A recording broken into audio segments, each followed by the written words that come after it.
Hello, welcome back. For those familiar with that clip, that's Marlon Brando in Apocalypse Now saying the horror, the horror. And I will tell you my horror tales from eBay. But before that, I want to backdate a little bit on the way I approach the hobby. Um, it's most of collectors out there that's my age that started collecting in the 80s and early 90s or even earlier than that, before eBay existed. Collecting, um, buying back issues was a very different thing. You are limited to what you can find at your local comic store, or if you're lucky enough to be able to attend a few conventions, um, that is how you can find or buy back issues. It's not so easy to find anything and everything you wanted like it is today. When eBay was introduced in 1998, 1999, that changed everything. Okay, for me it was a great time because I graduated from college in 1989, from grad school in 1993. So over those years, I was able to make decent money and was able to afford a lot of back issues. So when I found eBay in 1999, late 1998, it was awesome. It was like a kid in a candy store. I can go crazy buying back issues, and I did. And I had my budget for comics and budget for entertainment. Back then I was in my 20s. I was single, so sure I had money for. I had my saving for cars, entertainment, comic books. So I have always been pretty diligent in budgeting. So whenever people ask me today about how long did it take you to buy or save to buy something, and I say it took me a couple of years, they immediately think that you know um, somehow I put everything I have into saving to buy that item. Not true. I have a life. Comic book was important, but not everything. So just because I want to save 2 or 3 years to buy a comic book does not mean that I didn't enjoy the other aspect of life. But there's people out there that I know that would eat ramen noodles for 2 years or a year or whatever in order to save to buy an Amazing Fantasy 15. If that's what makes you happy, that's okay. It's at the end of the day. Collecting is different for everybody, so whatever make you happy, it's good for you. But for me, if I have a book that I really wanted, and if that required me to save for 2 or 3 years or 4 years, whatever it took to buy that book, then so be it. I will have my money and spend it on other things too.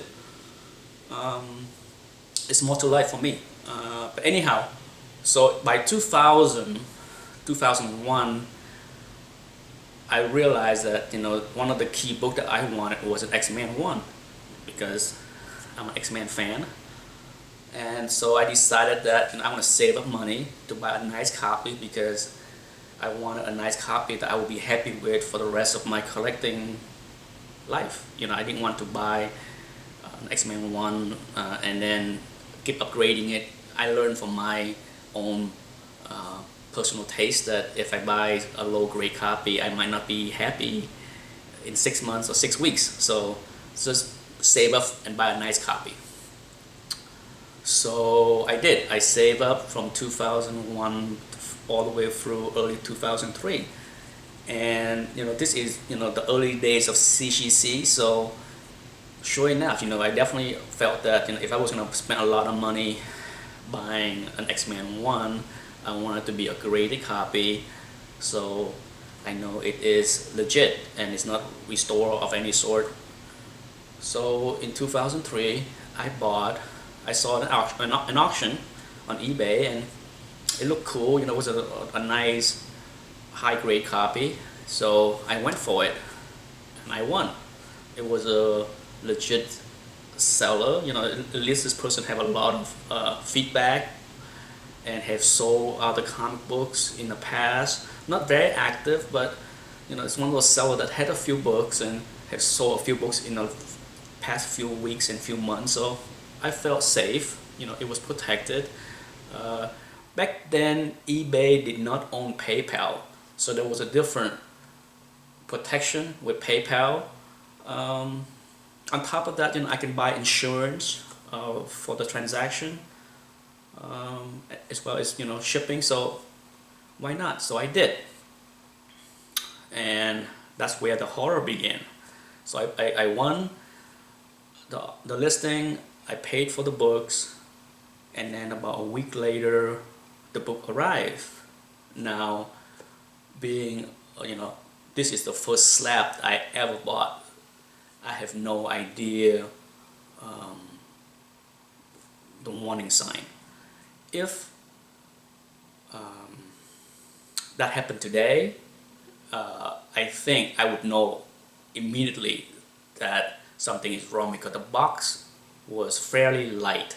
Okay, not too light where you think something can be empty, but if you own slab, they are fairly heavy. A slab is like 3 times heavier than a comic book. So if you have a slab in a box, it feels like you have 4 or 5 comic books in there. But I didn't know because I never owned a slab, so I don't know how heavy it was. So dumb me picked up the box. It was not the package was sent to me without any kind of signature requirement. So I came home from work, and there the box sitting in the leaning against the door of my condo. So I pick it up, went inside, and I opened it. Okay, if I knew the box was light and felt that it was something wrong, I would never have opened it. But that was my first mistake. I opened it, and the horror that it was empty. It was just some peanuts inside, some wrapping, but it was nothing. The box was empty. I was completely flabbergasted. I think it was a 5 second of shocks, and then rage and anger arrived fairly quickly after that. And right away, I sent a message to the seller right away. What the heck is going on here? I got an empty box. Right away, I contacted eBay, I contacted PayPal, I contacted UPS, the shipper, and within an hour or two, every single person started to accuse me of lying. First of all, the seller say, "What are you talking about? I put the books in there, I ship it. Legit. You're lying." eBay, PayPal, UPS, everybody was like, "What are you talking about? If the seller said that he put something in it, then you must be lying. There's no proof that the box was empty. Where's your proof?" It was horrible. I went through a good 3 months of investigation with everybody, from PayPal to UPS and eBay, you name it. It was all kind of correspondence, and to cut it short, after 3 months of mental torture, they all rule against me. Forget the insurance I bought on the package, because if UPS rule that I'm lying, there's no insurance. Okay, PayPal protection, all that stuff. No, you're lying. Suck it up. You have the book. Stop lying. eBay, they're doing nothing. Okay, they could care less. So it was a good kick in the gut, because here I was, save up for 3 years to buy the book I really wanted for my collection, and I just got screwed. It was just devastating. It's one of those things where it's make me really sour on the entire collecting experience and eBay, and I was just miserable. What I decided at that moment was, I'm gonna stop collecting. Heck with it. I have done enough. The experience was just so brutal that I decided that I was gonna boycott eBay and stop collecting. But before I did that, I did go out and bought another copy of X-Men #1 because I really wanted that book. And I told myself, listen, if you're gonna leave the hobby, might as well get the few books that you really wanted for a long time, almost 20 years, because this is 2003, and 20 years, because I started collecting in 81, so it's over 20 years. So I decided to treat myself that I'm gonna get a giant size X-Men #1 as well as another copy of X-Men #1. The giant size X-Men #1 you saw in some other videos I have is that slab, the actual first slab that I got. So I bought those two books and I left. I quit eBay, delete my account, say forget it, done. Forget you, forget collecting, that's it, I'm done. And I move on with life. And here's a twist to the whole story. In 2004, almost a year later, after this whole mess happened, I came home from work and there was a message on my answering machine from a detective out of Detroit. It took me a few seconds to gather my thought to see what the heck was going on, because a detective from Detroit calling me, I'm in Boston. And the message didn't say much, it just said, I'm so-and-so detective from Detroit, here's my number, please give me a call when you have a chance. But before I call him, a few minutes after I think about the message, it clicked on me that it must be related to the X-Men #1, because the seller that sent me the empty box was from Detroit, Michigan. So I pick up the phone, I call him, and we play phone tag for like 3-4 days, and finally I got through. He's just like, Mr. Vu, thank you for calling. Your name and number came up through our investigation of an identity theft case here. Apparently a woman took over the ID of her ex-boyfriend and conned a bunch of people out of money on many things, including stuff on eBay and bank account, you name it. She was doing all kind of crazy thing with his stolen identity.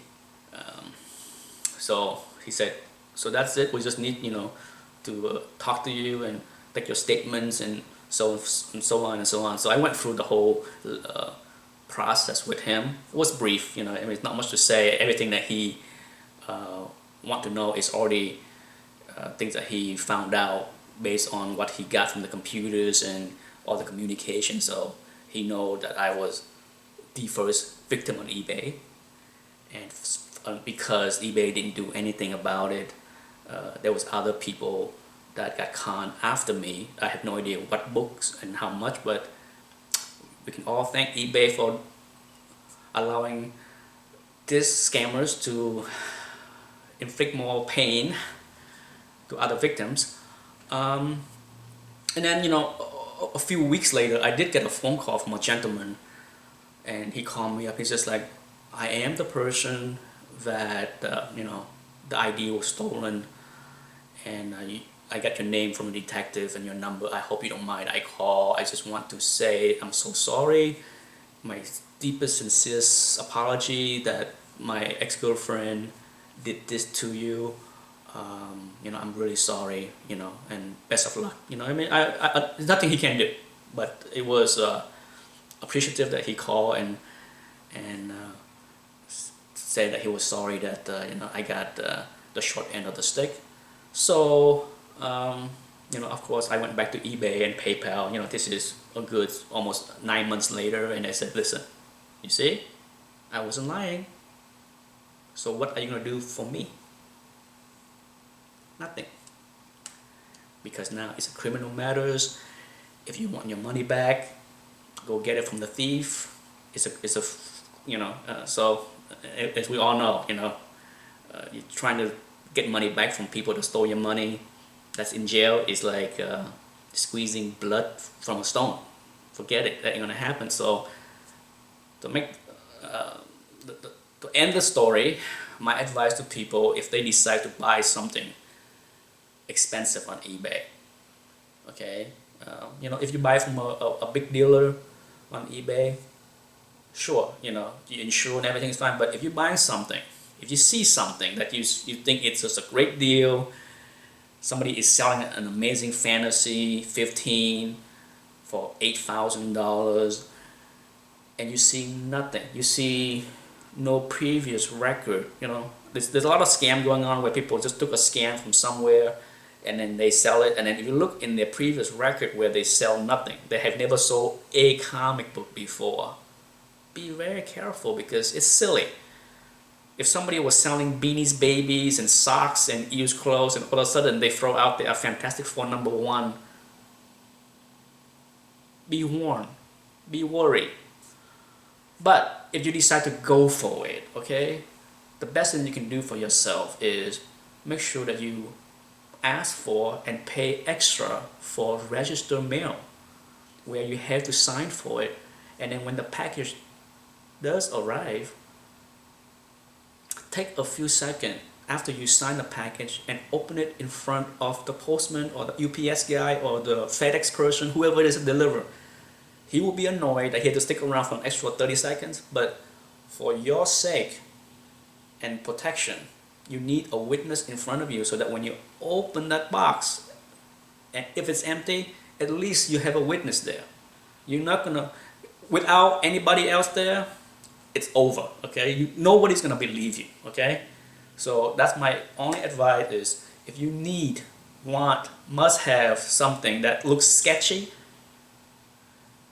pay the extra few bucks, because it will save you God knows how many thousands or whatever it is that you want to spend. But you know, there is no shortage of scammers on eBay.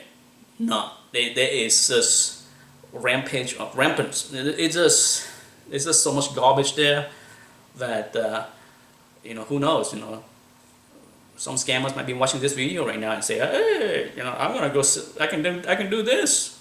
So please, whatever you do, don't, you know, don't buy from people with very little past experience in selling comic books, as well as don't pay big money for something that you can't, you know, request signature or get somebody to witness you opening a box, because all it takes is one scammer to make your whole experience with this hobby very sour. Okay, and that's it. That's my one horror story, and I hope it will help save some people out there in the future. Anyhow, thanks for watching.